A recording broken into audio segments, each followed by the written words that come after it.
ଓଡ଼ିଶାର ପ୍ରଥମ ଓଡ଼ିଆ, ପ୍ରଥମ ମହିଳା ବ୍ୟାଙ୍କ,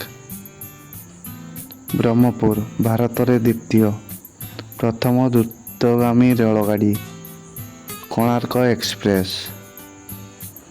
ପ୍ରଥମ ଚିନି କାରଖାନା, ଆସ୍କା ଗଞ୍ଜାମ, ପ୍ରଥମ ସାର କାରଖାନା, ତାଳଚେର ଅନୁଗୁଳ,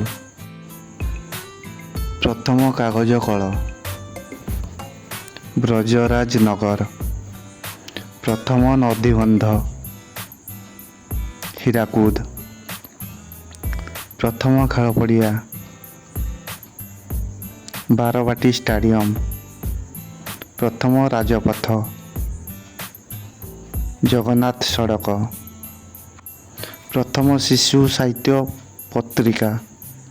ପ୍ରଭାତ 1909 ମସିହା, ପ୍ରଥମ ଦୂରଦର୍ଶନ କେନ୍ଦ୍ର ସମ୍ବଲପୁର, ପ୍ରଥମ ଆକାଶବାଣୀ କେନ୍ଦ୍ର କଟକ 1948,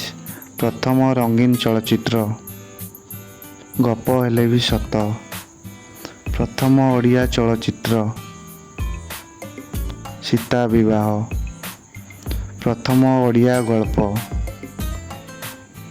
ରେବତୀ ଲଛମନିଆ, ପ୍ରଥମ ଓଡ଼ିଆ ନାଟକ